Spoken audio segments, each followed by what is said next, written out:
देखो इस एक्सपेरिमेंट में हुआ क्या था कि रदरफोर्ड जो थे वो एक गोल्ड की फॉइल लिए। आप समझते हैं गोल्ड की फॉइल क्या होती है?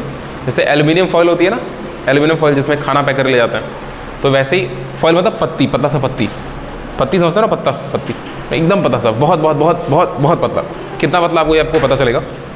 देखो वो क्या किए, वो एक सिस्टम क्रिएट किए, ठीक है, वो एक सिस्टम क्रिएट किया और इस सिस्टम में वो बेसिकली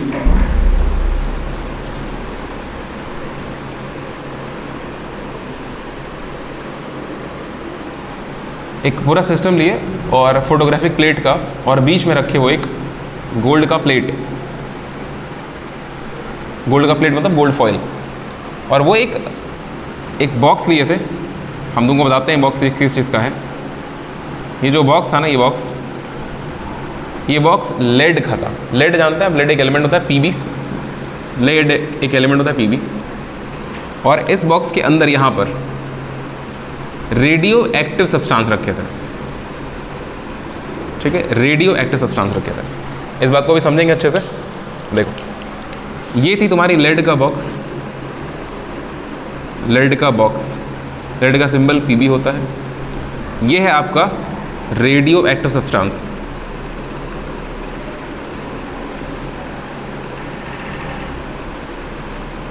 और ये है आपका गोल्ड फॉइल,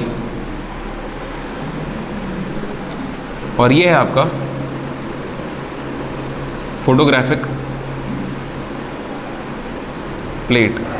अब सुनो ध्यान से, अल्फा पार्टिकल एक्सपेरिमेंट को बहुत सारे साइंटिस्ट बार बार परफॉर्म किए हैं अंदर कुछ और रख करके, ठीक है। अल्फा पार्टिकल देखो होता क्या है कि पहले तो ये जानो कि रेडियो एक्टिव सब्सटेंस क्या होता है। रेडियो एक्टिव सब्सटेंस जो होता है वो अपने अंदर से अल्फा, बीटा और गामा, ये तीनों रेडिएशन को बाहर निकालता है, ठीक है। अल्फा और बीटा जो होते हैं वो इलेक्ट्रोमैग्नेटिक वेव नहीं होते हैं, आपको पता है। गामा रेडिएशन इलेक्ट्रोमैग्नेटिक होता है, सही बात है ना। तो क्या होता है, alpha, beta and gamma, alpha, beta and gamma radiations are emitted.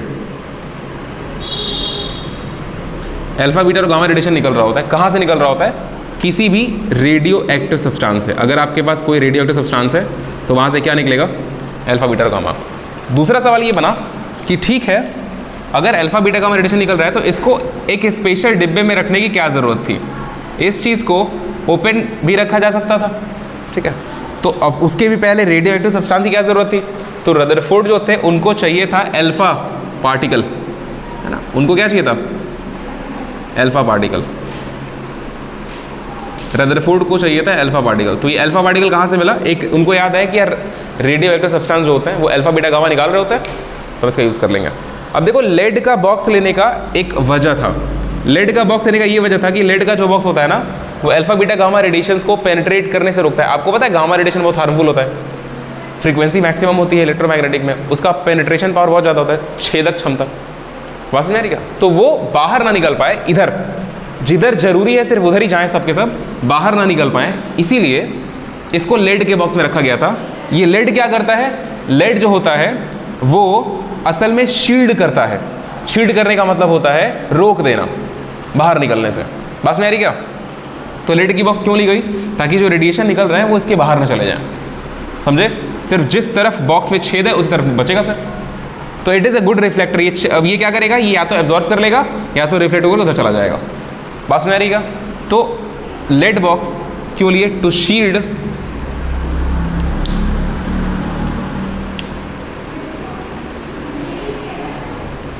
the radiations from scattering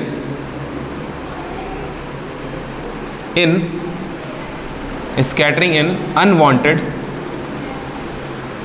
directions। Lead जो था, लेड को इसलिए लिया गया कि वो रेडिएशन को बाकी जगहों पे निकलने से रोक ले, तो जहां पर जगह था सिर्फ वहां पर जाएगा। अच्छा, तो ये हो गया रेडियो एक्टिव सब्सटेंस क्यों लिया गया? ताकि वहाँ से अल्फा, बीटा, गामा रे निकल रही थी, हमको ज़रूरत किसकी थी? अल्फा की थी, ठीक है। उसके बाद लेड का बॉक्स क्यों लिया गया? क्योंकि वो शील्ड करता है रेडिएशंस को बाकी जगह पे निकलने से। इसका और भी यूज़ था, सिर्फ इतना यूज़ नहीं था, बस जितना आपको काम उतना बता रहे हैं।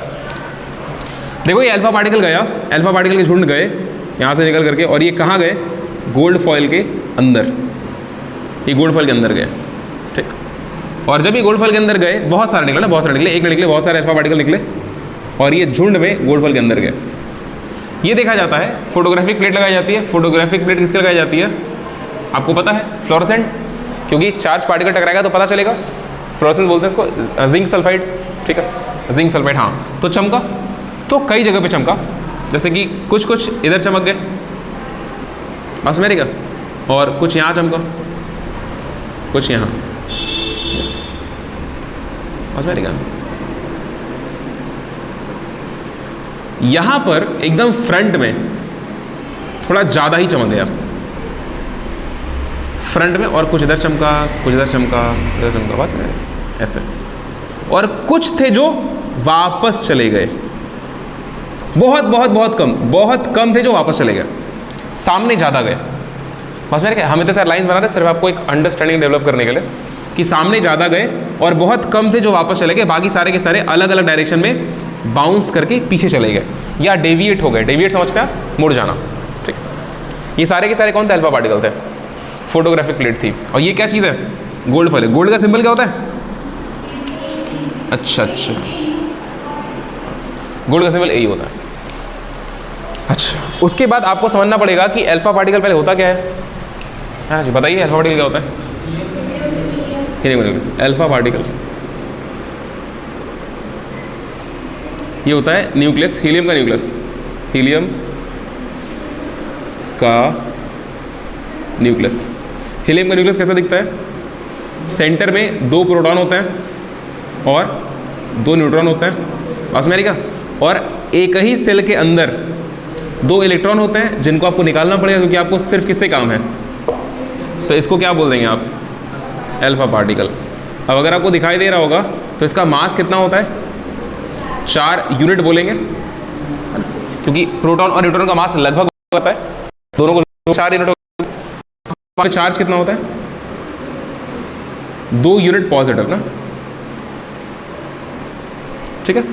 और आपको पता ही है वैल्यू कितनी होती है? 1.6 × 10⁻19 गुलाम होती है, तो 2 के लिए गुणा कर लेंगे, है ना, तो 3.2 × 10⁻19 गुलाम आ जाएगा।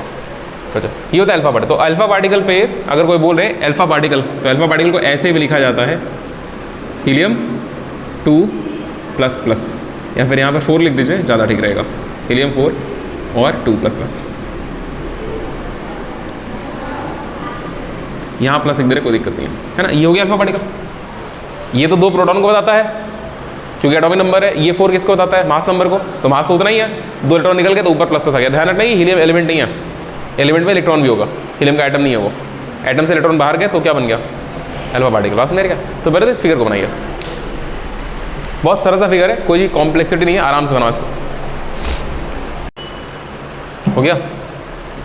देखो जब ऐसा हुआ, जब वो अल्फा पार्टिकल्स का, इसको इसी को बोलते हैं कि अल्फा पार्टिकल को बम्बार्ड किया जा रहा है, गिराया जा रहा है, फेंका जा रहा है उसके ऊपर, गोल्ड फॉइल के ऊपर। तो जब अल्फा पार्टिकल्स का बम्बार्डमेंट कराया गया गोल्ड फॉइल के ऊपर, तो बेसिकली वो कुछ बातें ऑब्जर्व किए। वो देखे कि लगभग 99% ऑफ द अल्फा पार्टिकल, जितने पार्टिकल गिर रहे एक साथ में, उनमें से 99% अल्फा पार्टिकल ऐसे हैं जो बिना डेविएशन के सीधे निकल जा रहे हैं, ठीक है। और कुछ अल्फा पार्टिकल ऐसे हैं जो थोड़ा बड़ा एंगल पर मुड़ जा रहे हैं, और बहुत कम अल्फा पार्टिकल ऐसे हैं जो ज़्यादा एंगल पे मुड़ रहे हैं। हम 3 बात बोले, 99% अल्फा पार्टिकल सीधे निकल जा रहे थे, कुछ अल्फा पार्टिकल छोटे मोटे एंगल पे मुड़ जा रहे थे, और बहुत कम अल्फा पार्टिकल ऐसे थे जो ज़्यादा एंगल घूम जा रहे थे। वो सीधे जा रहे, इधर घूम गया, ठीक है। और एकाक अल्फा पार्टिकल ऐसा था, मतलब अल्फा पार्टिकल गए तो उसमें शायद एक अल्फा पार्टिकल ऐसा हो रहा था जो उसी रास्ते पे वापस बाउंस बैक हो जा रहा था। बाउंस बैक का मतलब क्या होता है? आप जब दीवार पे बॉल मारते हैं वो बॉल बाउंस बैक हो जाती है। बात में आ रही क्या? ये वर्ड्स को, इन कीवर्ड्स को ध्यान रखना कि 99%, पहली बात तो ये डेटा आप ध्यान रखेंगे, 99% अल्फा पार्टिकल लगभग सीधे निकल जा रहे थे, ठीक है। और कुछ alpha particles, some of the alpha particles deviated by some small angle, ठीक है, डेविएटेड बाय एन एंगल। और वेरी फ्यू अल्फा पार्टिकल, बहुत कम अल्फा पार्टिकल लार्ज एंगल पे, ज़्यादा एंगल पे मुड़ रहे थे। और एकाक अल्फा पार्टिकल ऐसा था out of all the alpha particles, है ना, 1 or 2 alpha particles bounced back, वापस उसी पाथ पर वापस आ जा रहे थे। बात समझ में आ रही क्या?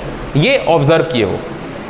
तो इस ऑब्जर्वेशन से वो कुछ कैलकुलेशन किए, ऑब्जर्वेशन से वो मेंटल कैलकुलेशन किए, और कैलकुलेशन करने के बाद वो एक बात समझ पाए। देखो क्या,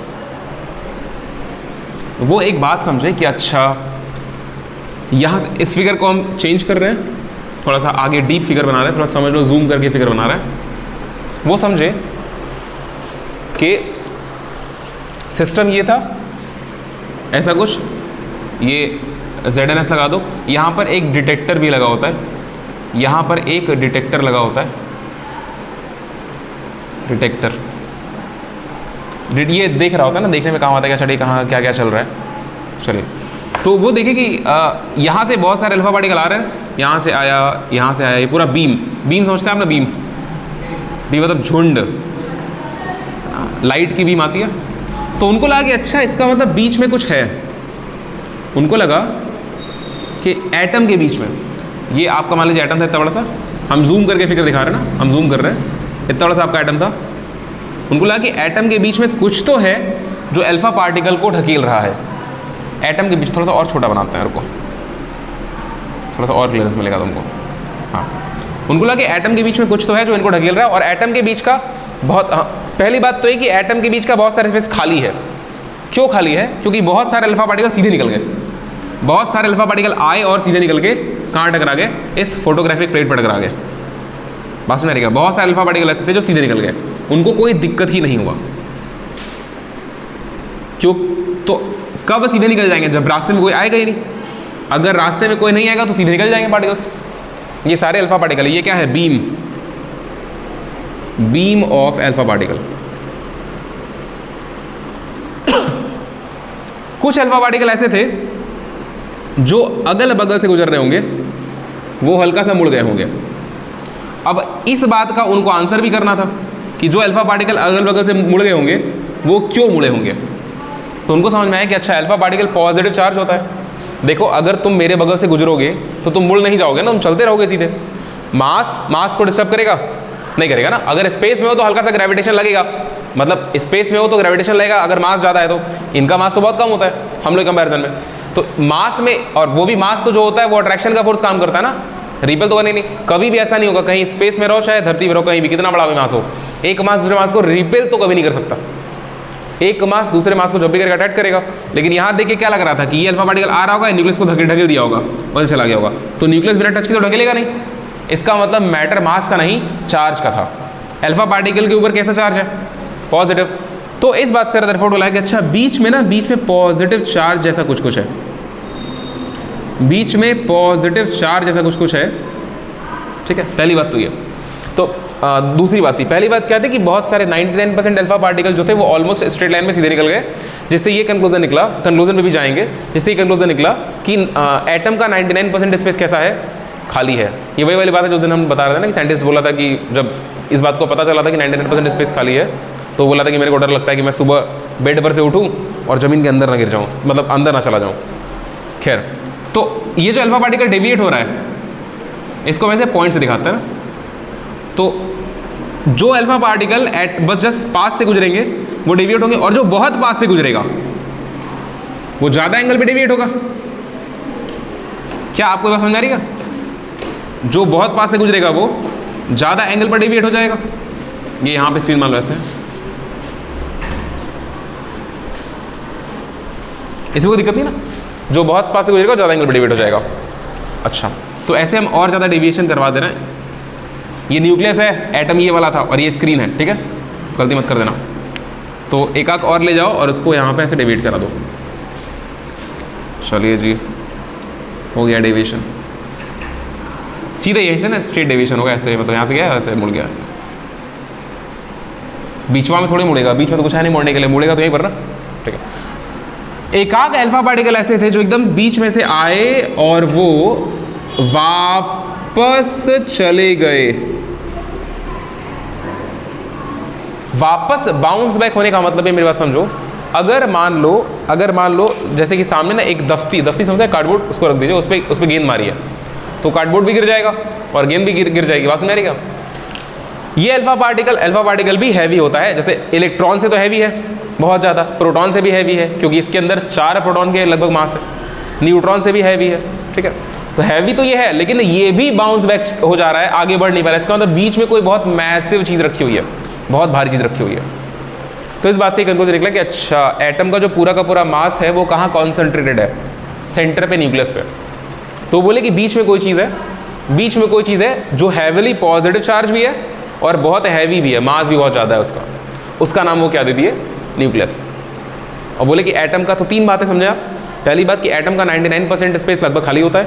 दूसरी बात, एटम के सेंटर में एक चीज़ होती है जिसको न्यूक्लियस बोलते हैं, जिसके पास पॉजिटिव चार्ज होता है क्योंकि वो देख पाए अल्फा पार्टिकल डिवाइड होता है। और तीसरी बात, ये अल्फा पार्टिकल बाउंस बैक हो गया तो उनको लगा कि साला ये तो खुद 4 यूनिट मास रखता है, और अगर ये भी वापस आ गया तो इसका मतलब बीच में कोई बहुत भारी चीज़ रखी हुई है जो खुद नहीं हिल रही है। अगर तुम किसी दीवार पे बॉल मारोगे, दीवार हिलेगा नहीं, बॉल वापस आ जाएगा।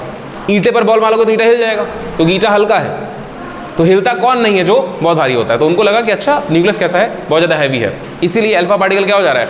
वापस बाउंस बैक हो जा रहा है, ठीक है। तो इस बात से 3 कंक्लूजन निकलेगा। 99% स्पेस खाली होता है, दूसरा न्यूक्लियस पॉजिटिव चार्ज होता है, और तीसरा न्यूक्लियस बहुत ज़्यादा हैवी होता है। मतलब इतना हैवी होता है कि अब तो आपको पता है कि ऑलमोस्ट एटम का पूरा मास कहाँ कॉन्सेंट्रेट होता है? न्यूक्लियस में। बात समझ आएगा? तो ये 3 कंक्लूजन निकले इस बात से। तो न्यूक्लियस ये पहली बार नाम आया था। न्यूक्लियस की डिस्कवरी कौन किया? रदरफोर्ड। किस एक्सपेरिमेंट से? अल्फा पार्टिकल एक्सपेरिमेंट से। ये सवाल AIPMT पूछा हुआ है कि which of the following was discovered by Rutherford. Option में प्रोटॉन नहीं था, ऑप्शन में न्यूक्लियस था। बस मेरी क्या, अभी तक न्यूट्रॉन की डिस्कवरी तो ही नहीं है। रदरफोर्ड को ये तो पता नहीं कि अंदर न्यूट्रॉन है कि सिर्फ प्रोटॉन ही है। उनको बस पता है कि ये कोई पॉजिटिव चीज़ है जो बहुत भारी है। मतलब उनको लगा अच्छा, इतना बड़ा सा जैसे गोली खेलो, कंचा गोली, तो गोली एक ही चीज़ दिखती है आपको, वो भारी भी होता है और उस पर चार्ज, तुम तो उसको एक ही चीज़ समझोगे ना। तो रदरफोर्ड को लगा कि जितने इलेक्ट्रॉन है उसके बराबर पूरा का पूरा पॉजिटिव चार्ज सेंटर में होता है, इसको क्या नाम दे दिया? न्यूक्लियस दे दिया।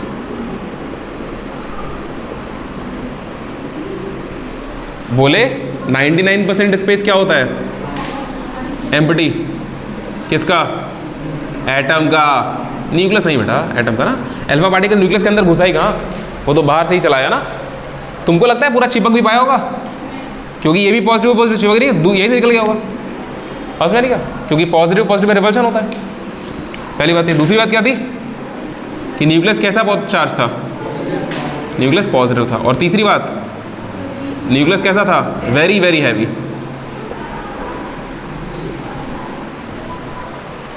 बात समझ रही है? ठीक है, तो चलिए आप लिखिए ऑब्जर्वेशन मत देखो, अभी तो कुछ लिखे नहीं है उसमें, तो लिख लो। रदरफोर्ड कैरीड आउट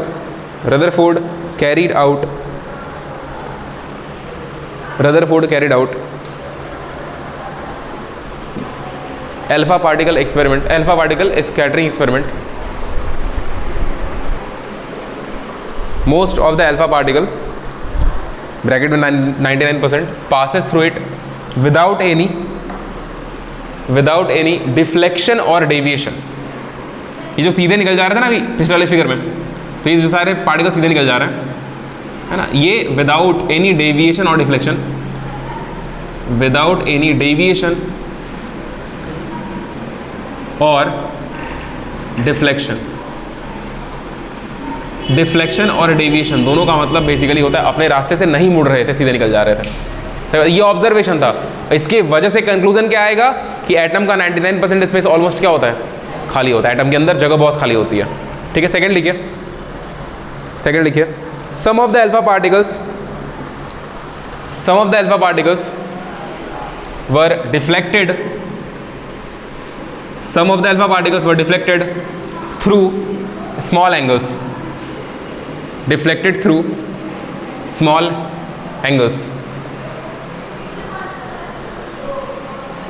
हो गया?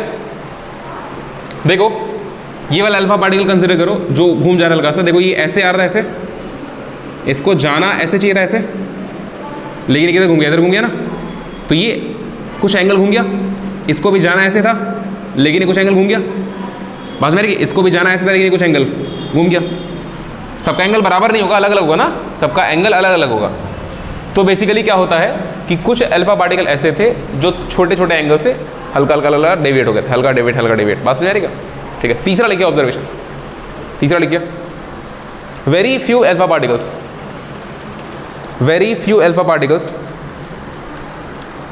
were deflected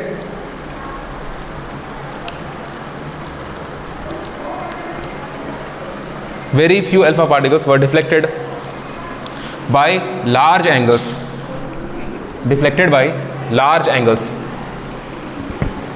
बात सुना रही क्या? जैसे कि देखो ये वाला अल्फा पार्टिकल सीधे जाना था, लेकिन ये इतना घूम गया ना, इतना घूम गया, यहाँ से यहाँ घूम गया, और इसको इधर जाना था, ये इतना घूम गया।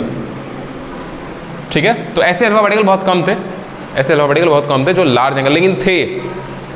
अगला लिखिए, सबसे इंपॉर्टेंट लिखिए, occasionally OCA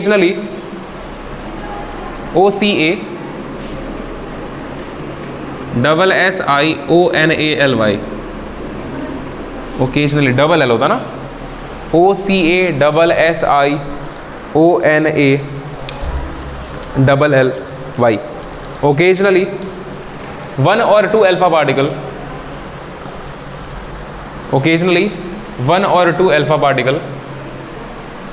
deviated by an angle of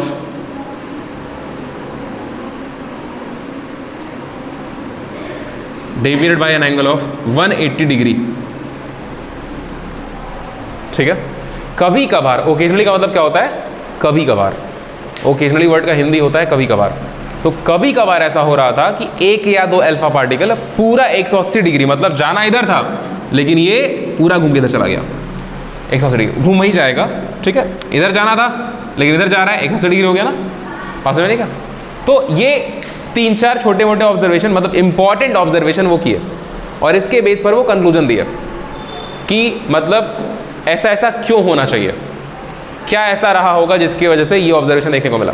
ठीक है, अब हेडिंग लगाइए कंक्लूजन, वो क्या कंक्लूजन निकाले?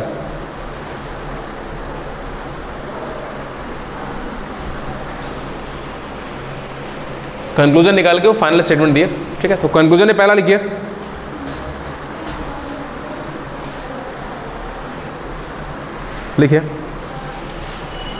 As most of the particles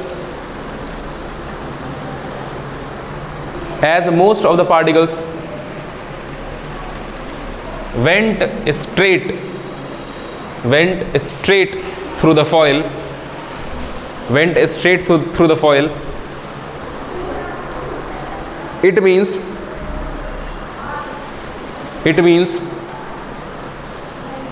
there must be very large space. It means there must be very large space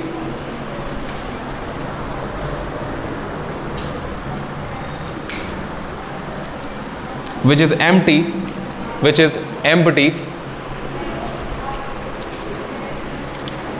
inside the atom present। हो गया, ये बात समझ में आती है आपको? सेकंड लिखिए conclusion,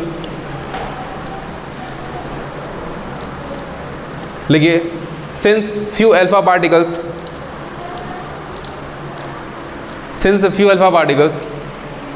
deflected by small angles,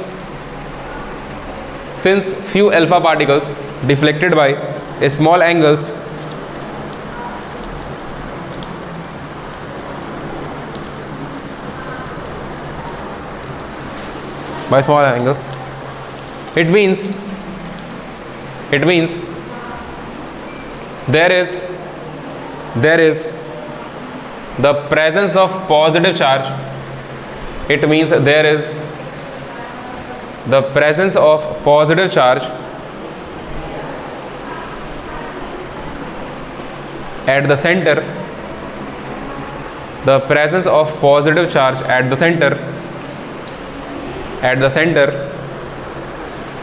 in a very small space।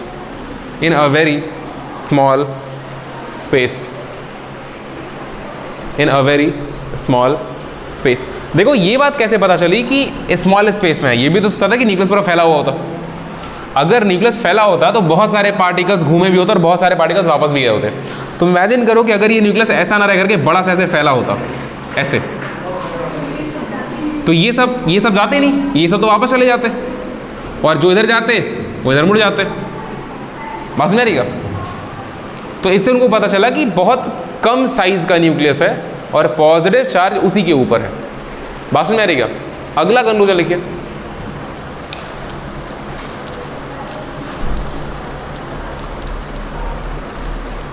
अगला लिख, when alpha particle comes closer, when alpha particle comes closer to this center point, comes closer to this center point, it bears, bear समझते हैं? bears, BEAR, beer का मतलब क्या होता है? अरे भालू नहीं होता है, सहना। हाँ, सहन करना। भालू तो ठीक है, भालू तो भाई है, सहन करना, ठीक है। Come closer to this point, it bears a force of repulsion. ये बात समझ में आ रही है ना? अल्फा पार्टिकल जब पास में आएगा, it bears a force of repulsion, it bears a force of repulsion due to which it deviates, it deviates from the path,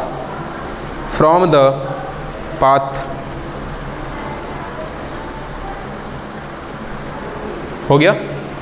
full stop लगाइए। अगला लिखिए। ये सारी बातें आपको ऐसे ही याद होनी चाहिए ना, आप इसको कहानी के तरीके से भी याद करें, लेकिन अगर पेपर में आएगा कोई पूछता है तो आप पॉइंट बाय पॉइंट बता देना, ठीक है। अगला लिखो। The positive charge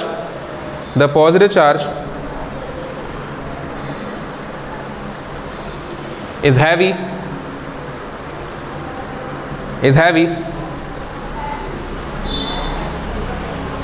and occupies लिखना, PIES, OCCUPIES, and occupies a small space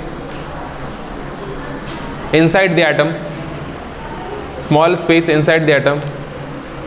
class है क्या तुम लोग? अच्छा, small space inside the atom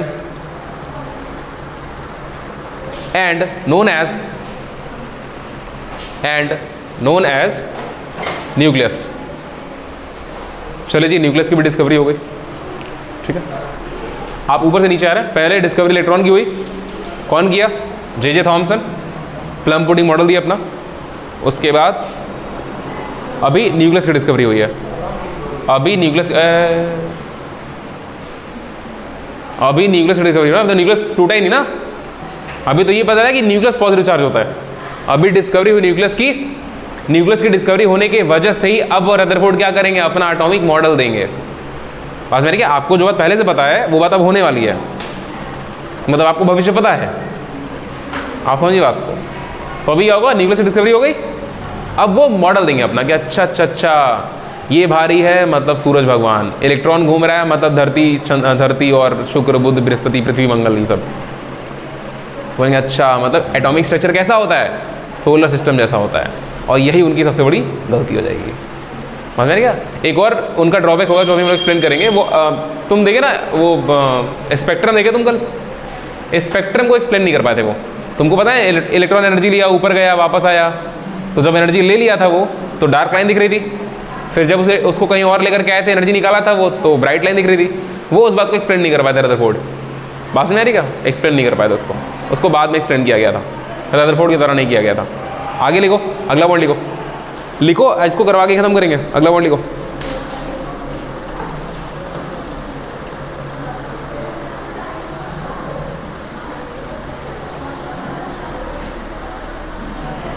अच्छा, अगर मान लो यहाँ पे गोल्ड फॉयल के बदले हम कोई और गोल्ड से भी ज़्यादा हैवी मेटल का फॉयल रख दें, तो उस केस में क्या तुमको ऐसा लगता है कि और ज़्यादा तेज अल्फा पार्टिकल वापस आएगा? क्योंकि अगर और ज़्यादा हैवी मेटल रखेंगे मतलब और ज़्यादा एटॉमिक नंबर बढ़ गया, और ज़्यादा जनरली एटॉमिक नंबर अगर बढ़ गया तो प्रोटॉन की संख्या बढ़ गई, प्रोटॉन बढ़ा, मास भी बढ़ा, तो इसके ऊपर लगने वाला फोर्स भी बढ़ेगा, तो और तेज से वापस आएगा। और ये सब ज़्यादा डेविएट होंगे और दूर से डेविएट हो जाएंगे। हाँ, स्टेट भी कम जाएगा, न्यूक्लियस साइज बढ़ जाएगी ना। लेकिन फिर भी न्यूक्लियस की साइज कितनी बढ़ जाए ना, न्यूक्लियस साइज का जो ऑर्डर होता है 10⁻15 मीटर के ही ऑर्डर का होता है। ठीक है, कितना भी बढ़ा लो कोई दिक्कत नहीं है। ठीक है जी, चलिए लिखिए एक और बात देखिए, लिखिए एज एटॉमिक नंबर इंक्रीजेस, इस पूरे चीज में किसका एटॉमिक नंबर हो सकता है? अल्फा पार्टिकल का तो होगा नहीं, इस फोटोग्राफिक प्लेट का तो होगा नहीं, ऑस्मेरिक का लेड का तो होगा नहीं, वो तो एक बॉक्स है, वो तो फिक्स है। ऑस्मेरिक का एटॉमिक नंबर इसका हो सकता है। ठीक है, हाँ गोल्ड फॉइल का हो सकता है, मतलब गोल्ड फॉइल की जगह कोई और एलिमेंट रखते हैं। As atomic number increases, comma लगाइए, the number of protons increases. Atomic number का डायरेक्ट रिलेशन किससे है? प्रोटॉन से। The number of protons increases which increases the repulsion, which increases the repulsion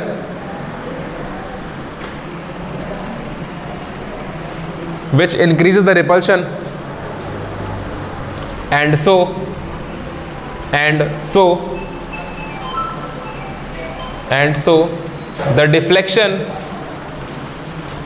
the deflection is increased.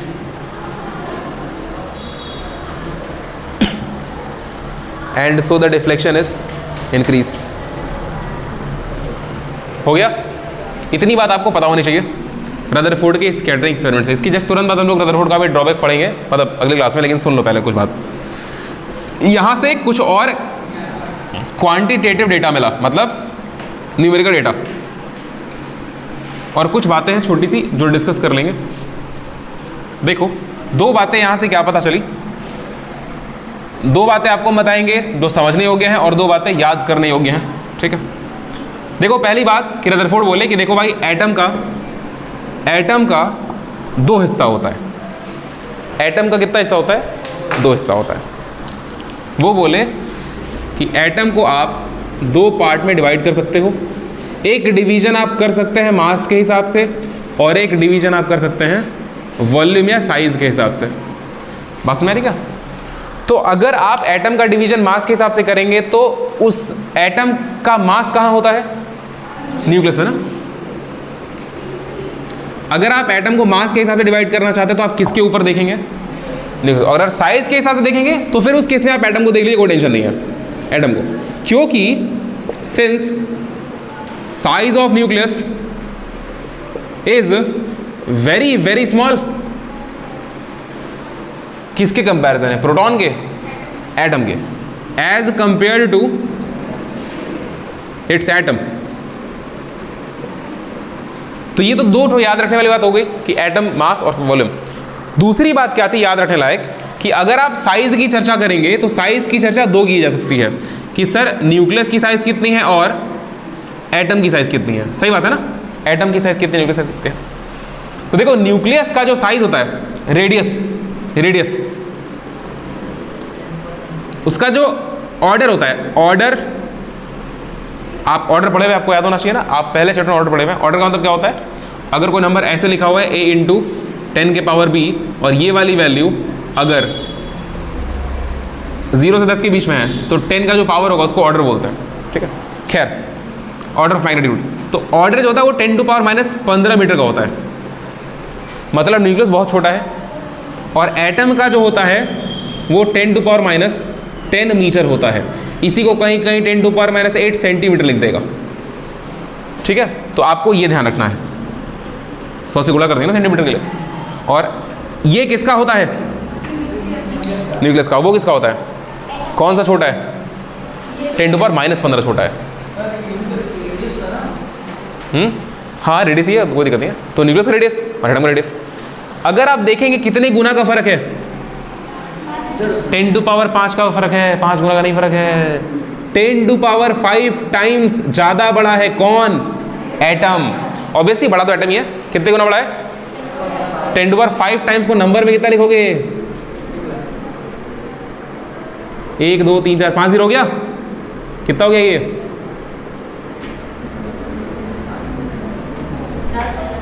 10 lakh गुना। बस मेरी क्या 10 तक हो गया ना? 1 लाख हो गया। अच्छा 1 लाख। 1 लाख गुना, 1 लाख गुना कम है, बहुत बहुत बहुत कम है, ठीक है, 1 लाख गुना बहुत कम है ना, कम है ना 1 लाख गुना। ये मार्कर से हम कितने गुना बड़े हैं? 1 लाख गुना बड़े हैं, 50 गुना बड़े होंगे। ये मार्कर लगभग आधे फीट का है, मान लो और बड़ा मान लो, आधे फीट का मान लो, और हम लगभग 6 फीट के हैं, तो ये 12 गुना हुआ, 50 गुना बहुत हो गया ना पागल। बस मैंने क्या, ये 1 लाख गुना है, ये इनसेनली लार्ज है। एटम बहुत बड़ा होता है, फुटबॉल के स्टेडियम को एटम कहा जाता है और उसके बीच में रखे फुटबॉल को न्यूक्लियस कहा जाता है। बस मैंने क्या, इस रूम में अगर आप एक बिंदी, मम्मी लोग की बिंदी होती है, उस बिंदी को सेंटर में रख दें, दैट इज योर न्यूक्लियस, और ये रूम क्या हो जाएगा? एटम। मतलब अप्रॉक्सीमेटली हम बता रहे हैं, ऐसा होता है। समझ गए बात को मेरे? ठीक है, तो एक क्लोजिंग स्टेटमेंट लिखिए, क्लोजिंग। अरे ये नहीं लिखो क्या? इसको लिख लो, बाकी कल करेंगे, इसको लिख लो, बाकी बातें कल।